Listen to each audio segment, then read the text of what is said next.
Et toi, tu me fais peur. Le thème là, ce sujet ou bien Carole ne voit pas. On a déjà dans ce pays. On a parlé de la masturbation dans ce pays. Sur ce jardin, et puis ça. Monsieur l'écrivain, il est trop sérieux aujourd'hui. Aujourd'hui, il n'y a pas de sérieux, il dit maturité au niveau. Hein. Non, j'attends de voir de quoi histoire question. Lâchez-vous, vous êtes trop sérieux. Non. Bon, alors je vais sur le thème. Fellation et cunilingus. Oh. Bienfaits et inconvénients dans la vie de couple. C'est pas pour les hypocrites, hein, le thème là. Vous pouvez me répéter le sujet, s'il vous plaît? Fellation et cunilingus. Bienfaits et inconvénients dans la vie de couple. Est-ce que c'est bon? Dans la vie de couple, hein? Oui, dans la vie de couple. Bon, relation. À deux, quoi? À deux. Bon, je vais boire la jus d'abord. Parce que ça sera très intéressant. Le sujet rocambolesque. Les mots même là. M'a dit, je peux demander une précision? Oui. C'est les couples formels ou les couples informels? Couple, c'est couple. Couple, c'est couple. Mais on n'est pas à un jeu de questions pour un champion. Pourquoi vous demandez tant d'éclaircissements, hein? Monsieur Karl? Excusez-moi. Voilà, le thème, déjà. C'est un truc que vous connaissez, que vous faites tous les jours. Bon, qui fait ça ou qui fait pas ça déjà pour commencer? Peut-être. Bon. Je ne sais pas de quoi parle le thème. Hein? Non, jamais. Quand c'est comme ça maintenant, Spirou est au bar. Jamais toutes les personnes dans le jardin vont parler. Je suis à la cuisine. Il n'y a pas de bon, chacun a le pasteur allait en mission. Hein? Le pasteur allait en mission, il n'a pas compris. Alors que ce sujet-là, non. Mais après, il a fui. Oh, mission d'évangélisation. Bon. Qui fait ça et qui ne fait pas ça? Laissez tout ce que vous êtes en train de faire là. Il y a plus important actuellement. On n'a qu'à parler du sujet. Spéro, arrêtez de nous distraire. Mais on est là, moi je suis au bar, je fais mon travail. Oui. Monsieur Spéro, ne nous perturbez pas. Oui. Hein? Qui fait ça ou qui ne fait pas ça? Vous allez dans tous les sens. C'est la charité bien ordonnée. C'est moi qui pose des questions, c'est moi qui ai répondu. Non, tu poses des questions, ça n'empêche pas que tu donnes ton avis. C'est Carole qui reste toujours à la cuisine, mais aujourd'hui je suis là. Donc, bon, qui fait ça ou qui fait pas ça? Mais répondez, pourquoi vous faites ça, man? Non, mais tu as lancé la parole en l'air, mais qui va la prendre? Voilà, faut désigner. Tu as parlé de fellation. Fellation et cunilingus. Bien fait. Bon, déjà. Je sais pas, hein, on a notre médecin généraliste qui s'y connaît bien la matière. Mais je voudrais quand même partir de la définition, pas de la fellation. Hein, Spérodidas va nous donner cette définition tout à l'heure. Je voudrais dire que le cunilingus, ou encore appelé cunilinctus, selon mes recherches. Brisé, hein, Carole, Dame Carole. Ah, oui, d'accord. C'est français que le toit. Ah oui, lingus, J'avoue que c'est la première fois que j'entends ce mot. Même moi, allons-y. C'est un truc que tu fais, peut-être tu ne connais pas le nom scientifique. Ah, d'accord. Donc c'est une pratique sexuelle orale à travers laquelle on stimule les différentes parties de la vulve avec sa langue ou ses lèvres. Mais notez bien, le cunilingus peut peut-être permettre de faciliter quand même certaines choses. Je garde le suspense et je vais laisser la fellation à son patron, Spérodidas. Avec quel honneur? Je découvre des choses sur ce jardin. Spéro, MB, il ne faut pas me créer des problèmes avec ce que tu dis là. Vous êtes à la télé, attention. Mais pourquoi vous dites à deux?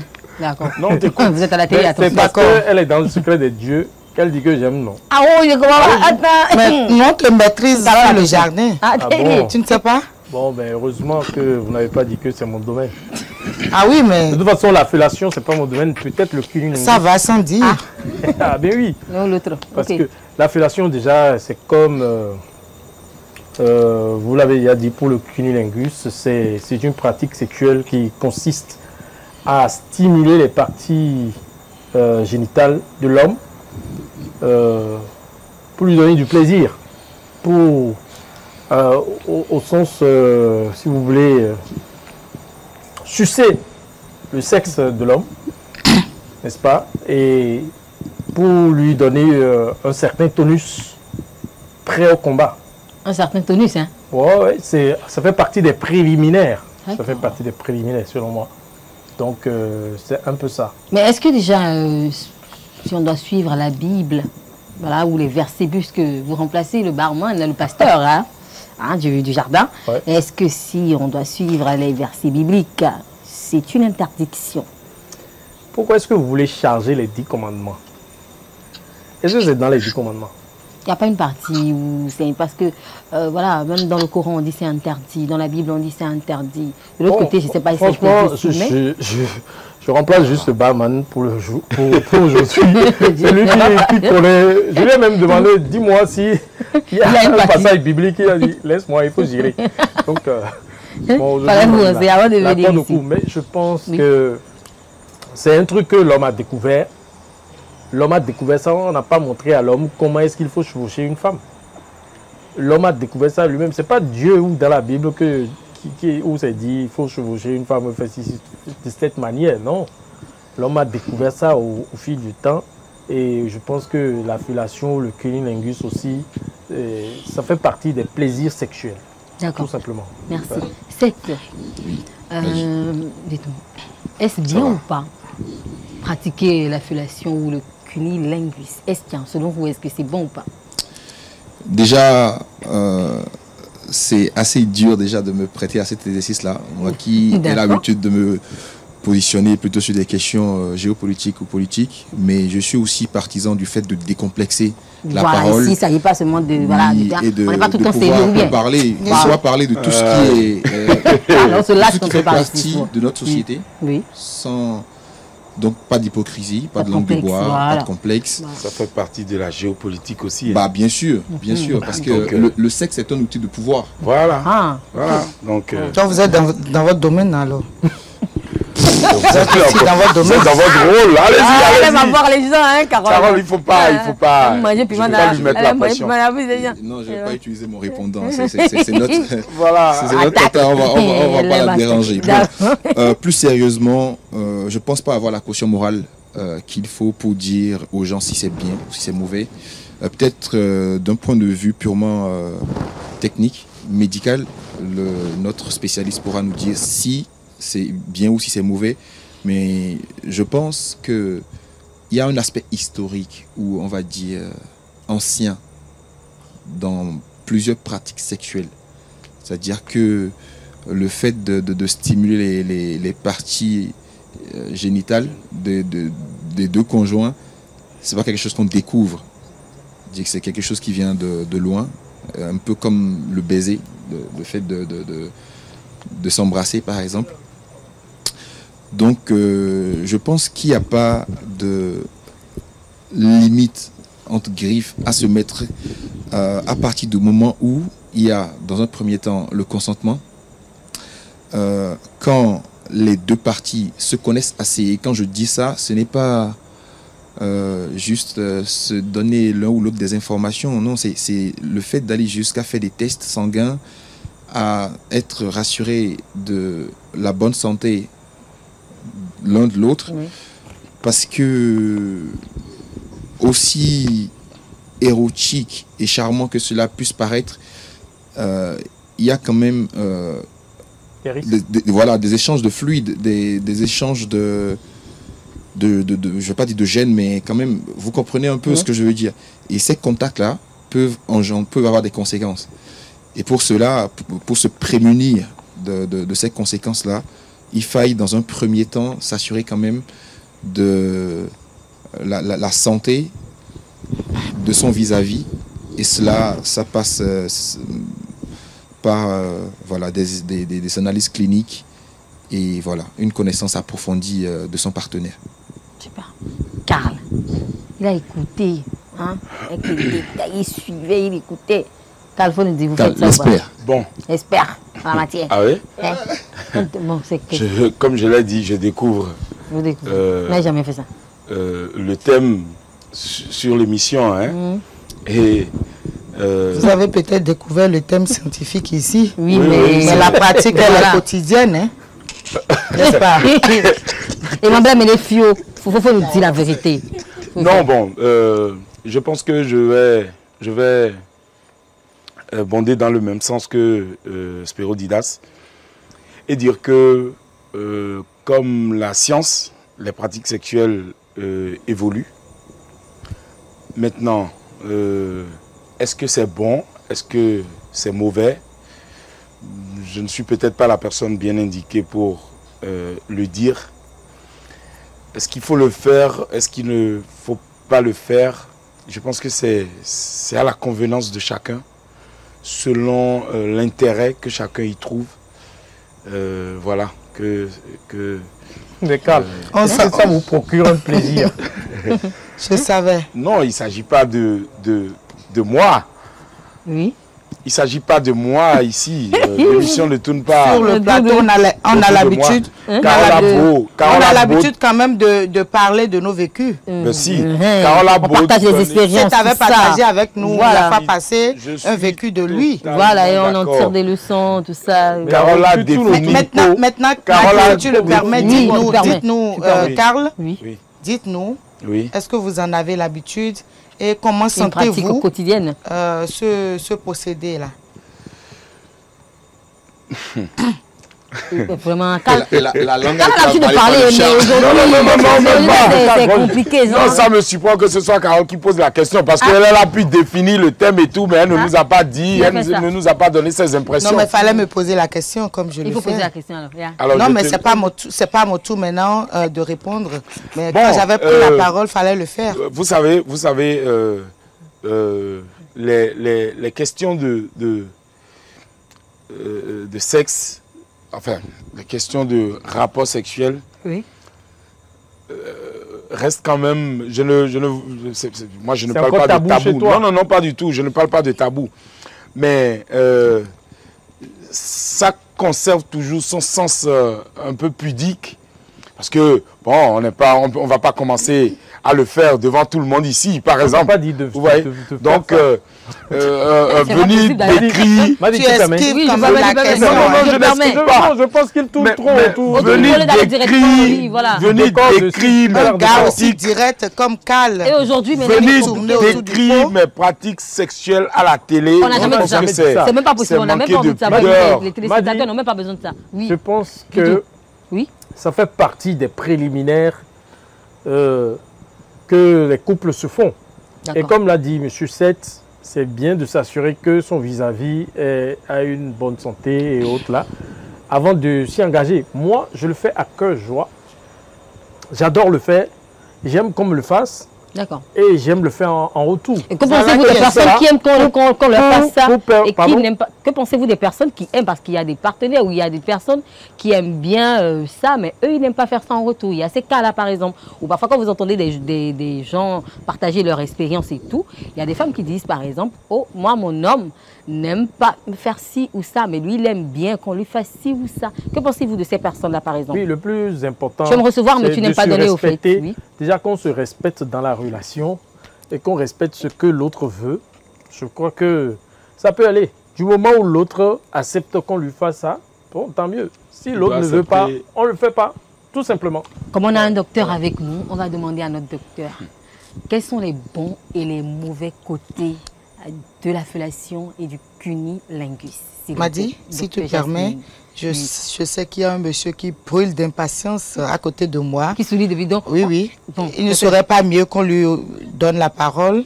D'accord. Et pour qu'en dernier lieu, notre experte. D'accord. Docteur, non, monsieur... Florent. Monsieur Florent. Donc je vous pose la question maintenant. Les bons et les mauvais côtés de la fellation et du cunilingus. Est-ce que vous êtes un homme de... Bon voilà, quoi, vous n'êtes pas dans les choses comme ça, vous n'aimez pas ça. Parce que dans la vie, là, chacun a son côté. Est-ce que Dieu a refusé, c'est interdit? Dites-nous comment c'est, à votre niveau, c'est comment? D'accord. Bon, pour commencer, je vais aborder dans le même sens que Dame Carole. D'accord. Pour dire à tout le monde que l'objectif de cette émission, c'est d'informer, conseiller et de lever les verrous de l'hypocrisie humaine. Merci là-bas. Et ça s'applaudit. Est-ce que Carl peut applaudir? Oui, pourquoi pas. J'applaudis. Et pour revenir à M. Kalilou, qui est un peu dans un ballottage total. Parce que... Il faut nommer ce soir. Le mot là est très bien placé. Allez-y, allez-y. Il est en train de balloter. Doucement, ballottage. Allez-y, monsieur. Donc, pour dire que nous allons prendre ce sens-là sur plusieurs pans. Certains diront que c'est interdit ou pas.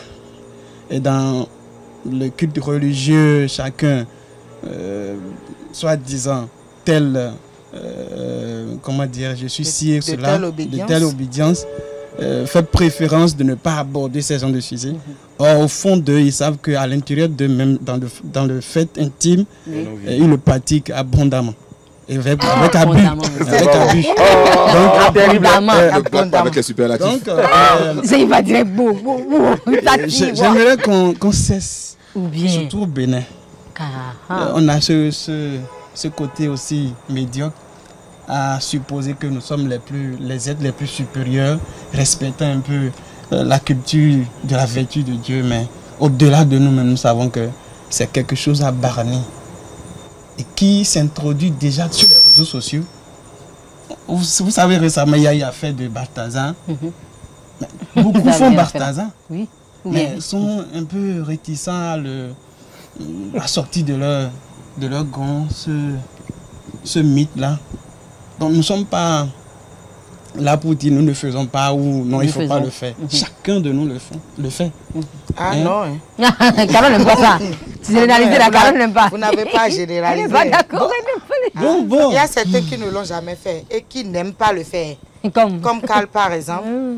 Il y a des gens qui n'aiment pas le faire. D'ailleurs, oui, voilà. Ils n'aiment pas qu'on le fasse et ils n'aiment pas le faire en retour. Il y a des gens comme ça. Non, dans ce que j'ai dit, je n'ai jamais dit que je ne... Ah, donc vous le faites? Je n'aime pas qu'on me le fasse ou que je... C'est maintenant que vous parlez très clairement. J'ai dit, la façon dont vous vous acharniez sur moi, c'était un peu comme mais c'est pas... Pourquoi vous le prenez comme un acharnement? Ça ressemble à un coup monté. Non, mais vous savez que dans le jardin, tout est permis. Donc, oui, mais ne montez pas des coups contre moi. Non, c'est pas un coup. Enfin, on va écouter peut-être le docteur. La spécialiste. Merci, merci beaucoup. Merci. On va écouter notre docteur. Merci à vous.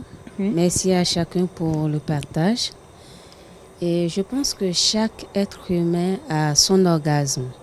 Et dans un couple, il faudrait qu'il y ait la communication. Que chacun connaisse l'orgasme de l'autre, de son partenaire. Et dans une communication totale, il peut tout de même prendre des décisions si ils iront vers le cunnilingus ou bien s'ils vont pouvoir opter pour la fellation. Donc, s'ils s'entendent très bien, donc il n'y a pas un sujet tabou autour. Donc, c'est quelque chose qui se fait entre partenaires dans un commun accord. Mais pour y arriver, il s'agit de la lèvre et il s'agit des parties génitales de chaque être, de chaque partenaire. Il y a des maladies sexuellement transmissibles.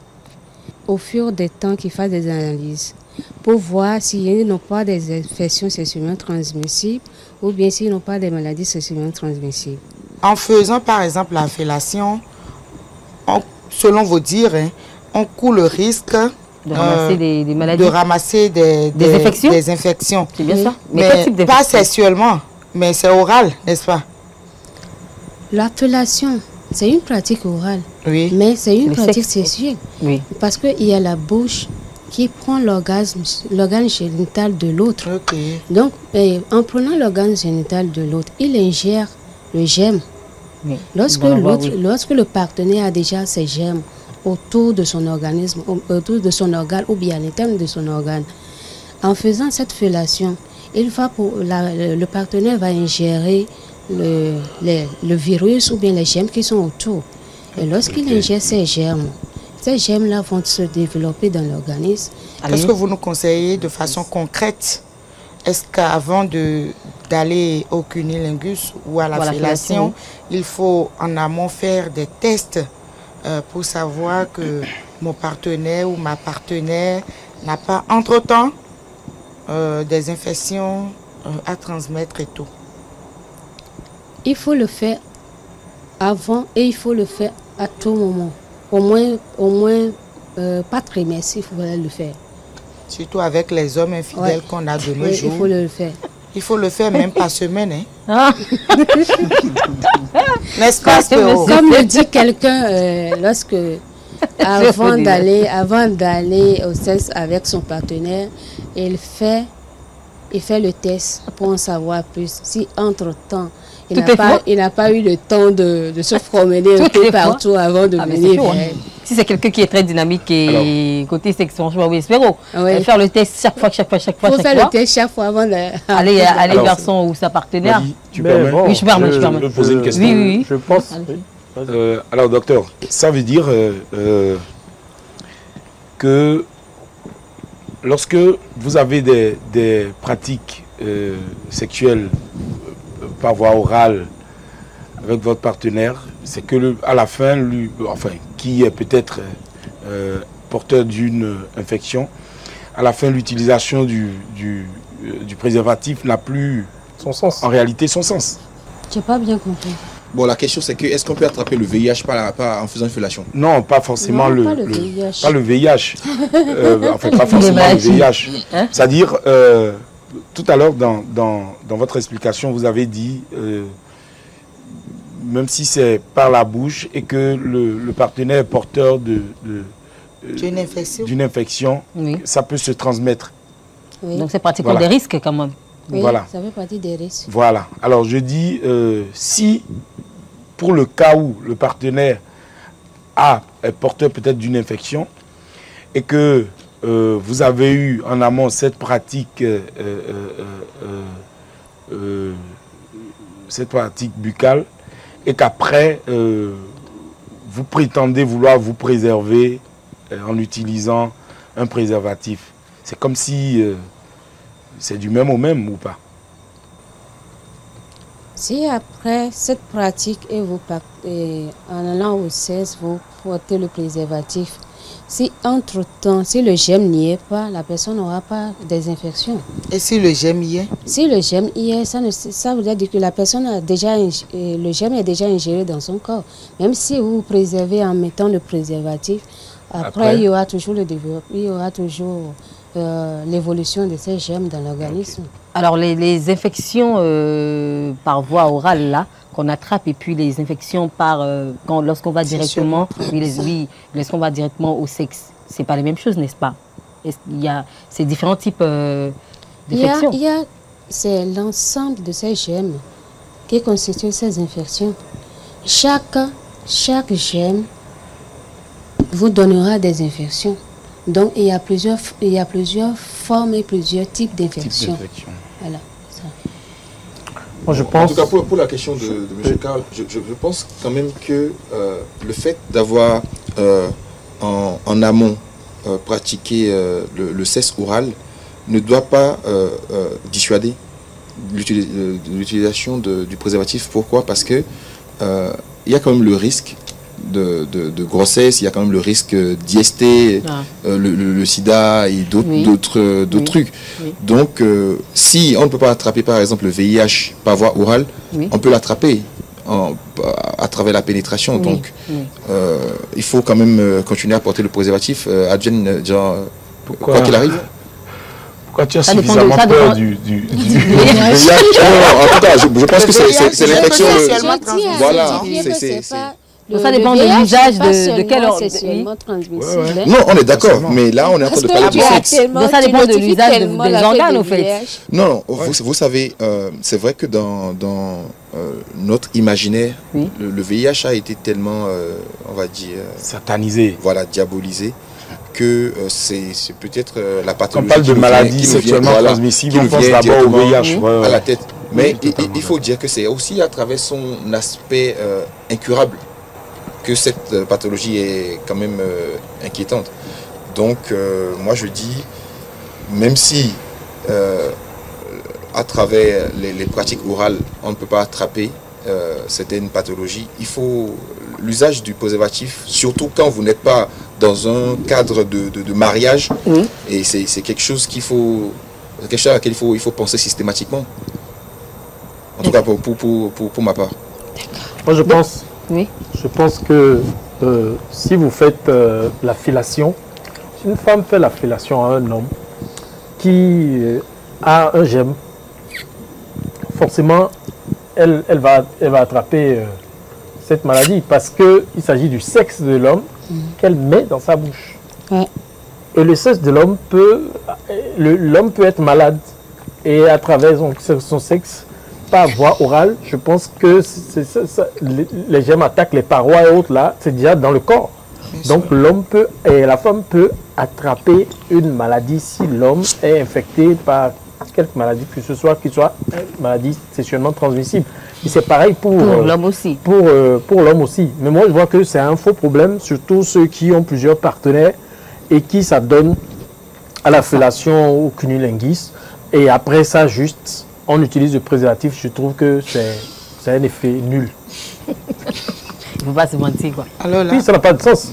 Ah oui? Ça n'a pas de sens si je ne connais pas le statut de mais aujourd'hui, est-ce que les gens connaissent les statuts de leurs partenaires avant de... Non, voilà, on est en train de généraliser. Normalement, on devrait connaître nos statuts mutuellement.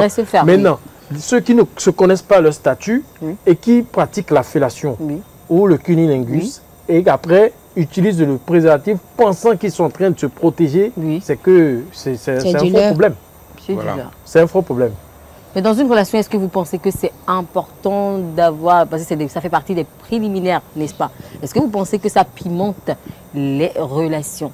Il y a des personnes, par exemple, qui ont bien des envies, mais qui n'arrivent pas à exprimer ces envies. Si aujourd'hui vous avez parlé de Balthazar, celui qui est passé, tout le monde en parle et tout, d'autres pensent que très souvent, il y a des personnes qui n'osent pas parler de leur orgasme, comme le docteur l'a dit tout à l'heure.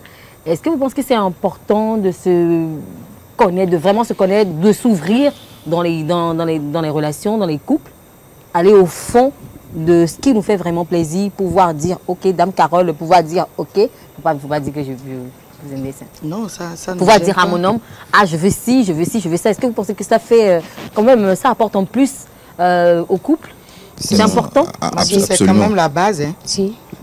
C'est quand même la base. Et si la femme n'aime pas, il y a des types de femmes. Okay, non, ça c'est de l'hypocrisie parce qu'au finish, elle ne refuse pas d'aller au sexe. Hein. Si tant est que vous êtes marié, c'est que vous ne refusez pas quand même d'aller au sexe avec votre mari. Une personne m'a dit, une dame m'a dit jamais. Elle jamais de la vie. Elle ne fera ça. Elle ne fera ça. À son non, mais vous savez, il y a l'éducation aussi qui nous joue là-dessus. Parce qu'on se dit, je ne veux pas aller demander du sexe à mon mari, je ne peux pas le réveiller, lui dire que j'ai envie de lui, je ne peux pas dire que je n'ai pas été satisfaite et tout. Ça, je sais que c'est depuis... c'est la faute à l'éducation de certaines personnes que de ne pas pouvoir exprimer quand même ce qu'ils veulent, ce qu'ils ressentent et tout. C'est une faiblesse. Je veux dire quand même à une personne que c'est une faiblesse. Quand vous vous mettez à deux, tâchez de vous dire la vérité. Ah, je n'aime pas trop si, j'aime ça. Et à ton partenaire de te faire plaisir à son tour. Il y a des femmes, par exemple, qui n'aiment pas qu'on les lèche, par exemple. Oui. Mais elles ne vont pas refuser de faire la fellation à leur mari. Vous voyez? Donc, si elle ne veut pas, n'essayez pas. Ne force pas. Ne forcez pas. Mais les femmes aussi ne souhaitez pas ça et ne souhaitez pas ça en cachant ça. C'est ce que je voudrais dire. Tâchez de parler avec vos conjoints ou avec vos conjointes. Dites ce qui ne va pas. Surtout côté sexuel. Parce que la satisfaction chez moi, c'est supra, quoi. La satisfaction, nous avons à manger chez nos parents, chers amis. Nous avons à manger chez nos parents. Donc, venir dans un couple, on a besoin de cette nourriture-là qui entretient les relations. Merci là-bas. Nous n'allons pas rester sur une chaîne de télévision et nous leurrer. On va se dire la vérité. Parce que tout ça là, casse les couples, ça défend les couples, des familles. De ne pas pouvoir s'exprimer. De ne pas pouvoir s'exprimer, et puis de ne ça pas ronge pouvoir certaines satisfaire vos maris. Il y a des femmes qui n'ont jamais satisfait leur mari, par exemple. Les maris sont obligés d'aller ailleurs. Les maris sont obligés d'aller voir ailleurs. Et après, c'est pour dire que mon mari ne reste jamais à la maison, il fait ci, il fait ça. Alors qu'entre-temps, le monsieur... En tout cas, merci. Oui. Vous permettez, je l'avais dit à l'entame de mes propos, je dis que ça fait partie des préliminaires. C'est un plaisir charnel. Il y en a qui n'osent pas le dire par effet de honte. Comment est-ce que mon partenaire va le prendre? Va le prendre. On va dire que je suis trop vulgaire, on va dire que je suis peut-être une femme... qui a fait beaucoup d'expérience. Oui, une femme frivole qui aime trop, qui a déjà beaucoup d'expérience et autres. Et du coup, il y a des femmes qui n'osent pas le dire. Et puis, le plaisir se tue en elle. Le plaisir se tue en elle. Peut-être qu'elle a un autre partenaire avec qui elle se sent plus à l'aise et elle s'exprime. Pour ça, oui. Voilà. Ou avec son propre homme, elle n'arrive pas à le dire. Elle n'arrive pas à se dégager. Je pense que le maniement de la langue, pour titiller les parties génitales, pour les préparer à se mettre en action, c'est très important. Parole d'un expert. Non, c'est pas une affaire. Mais on dit que la bouche, c'est avec la bouche compris. Non, c'est avec la bouche qu'on communique avec notre malheureusement, nous avons contacté 4 spirituels ou spiritualistes, je ne sais pas, qui devraient venir sur l'émission, mais qui n'étaient pas du tout disponibles. Oui. Sinon, on aurait peut-être notre docteur et puis de l'autre côté... on verra bien avec les commentaires des... Donc, moi, j'invite donc les téléspectateurs à commenter sur la page Facebook de l'émission pour qu'on puisse mieux savoir aussi connaître de leur expérience.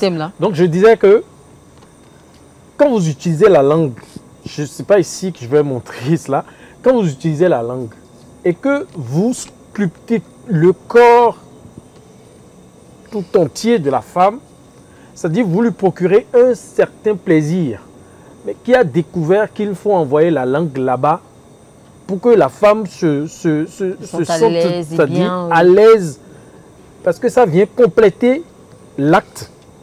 Ça fait partie aussi de l'acte sexuel, mais ça vient compléter l'acte proprement dit. Et ça fait que vous n'avez pas besoin de passer 1 heure à vous tuer au lit ou 2 heures à vous torturer, croyant que vous êtes en train de vous donner du plaisir. Alors que le préliminaire étant très important, ça passe aussi par là. Il ne faut pas non plus faire 5 minutes. Hein. Donc voilà, non, mais pas 5 minutes. Parce que le plus important, c'est d'avoir l'orgasme. Que chacun se satisfasse et qu'on se dise, bon, j'ai passé un moment agréable. Que de se torturer. Et Carla, vous avez quelque chose à dire? Je pense que le sujet que Spiro a abordé est pertinent. Maintenant, est-ce que c'est une question de honte ou d'éducation? Moi, je pense que c'est beaucoup plus une question de pudeur, en fait. Et l'autre chose, il a dit aussi...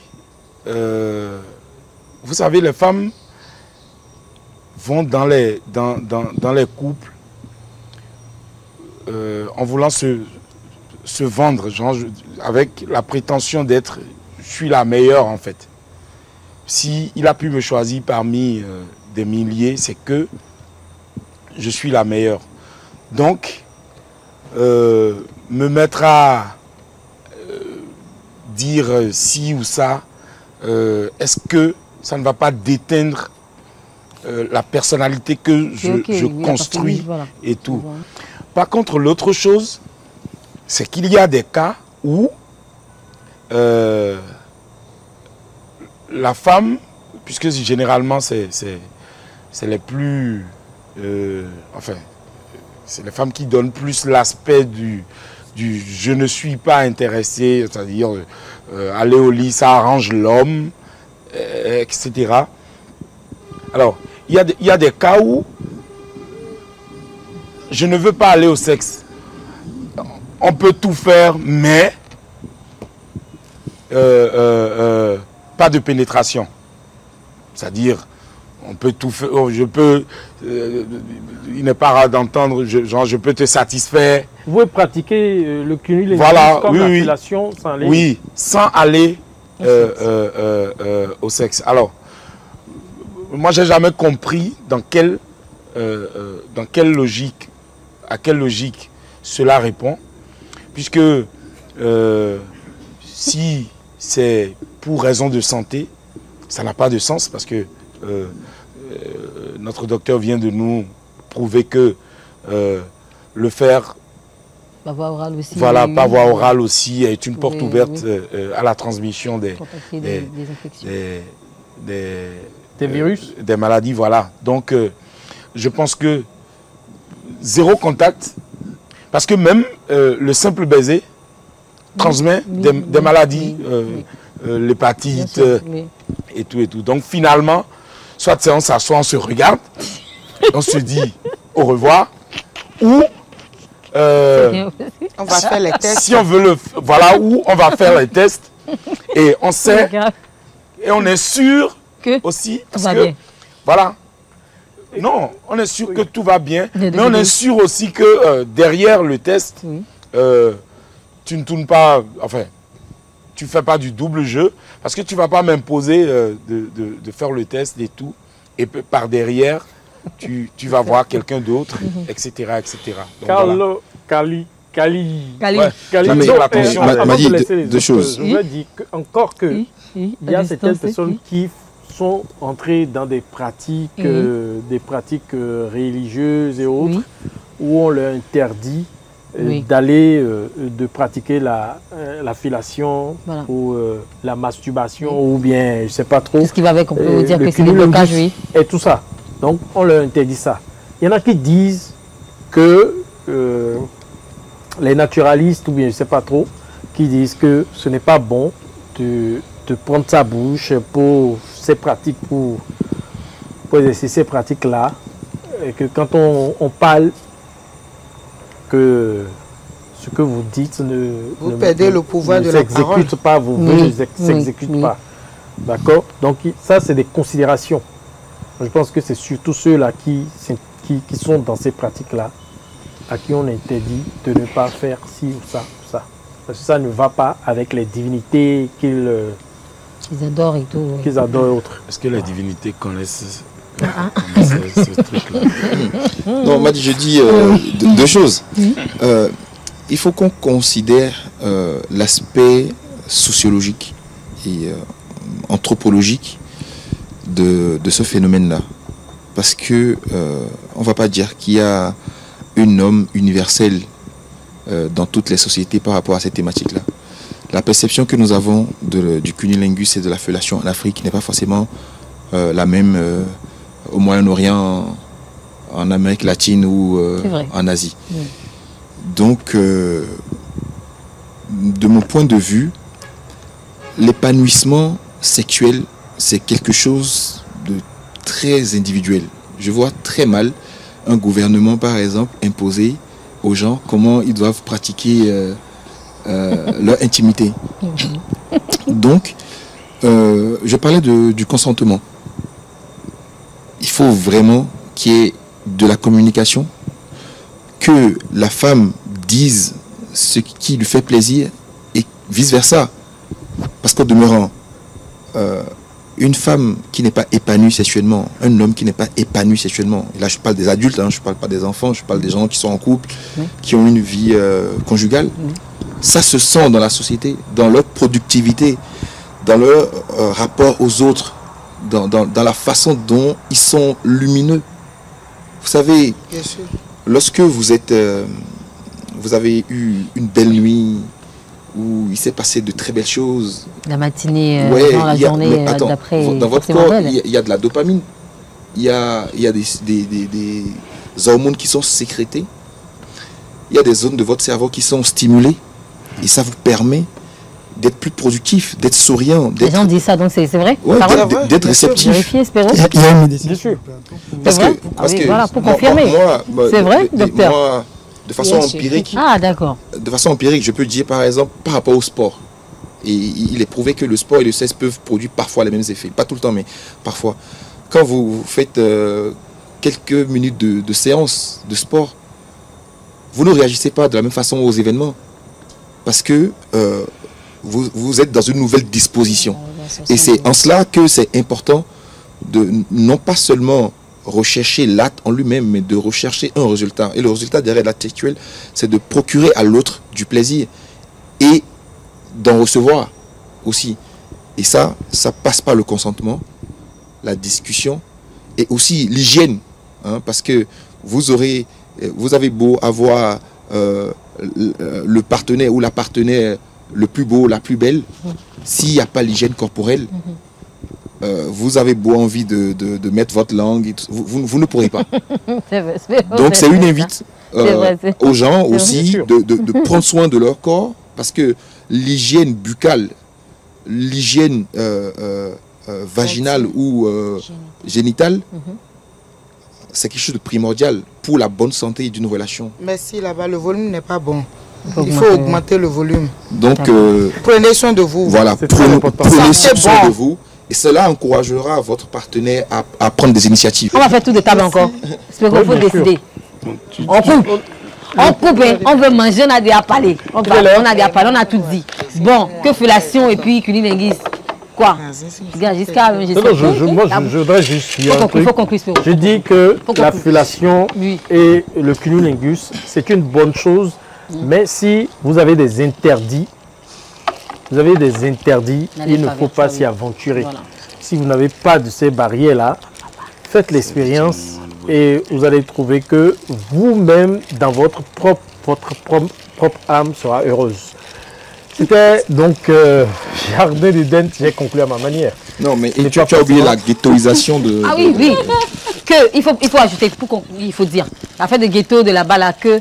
Prenez soin de vos corps, quoi. Voilà. Femmes, hommes, prenez soin de vos... attention, c'est tout ce que je voulais dire. Prenez soin de vous, de l'hygiène corporelle, c'est très important aujourd'hui. Ça parle beaucoup dans les rues. Prenez soin de vous, du haut jusqu'en bas. Et puis les gens vont prendre soin de vous aussi. Bon, bref, merci chers invités, merci d'être passés dans notre jardin. Merci chers fidèles téléspectateurs. Merci d'être restés devant vos écrans pour nous suivre. C'est toujours un plaisir pour nous de rester avec vous. Mais on doit vous quitter et on va venir la prochaine fois avec de nouveaux thèmes. Bye bye.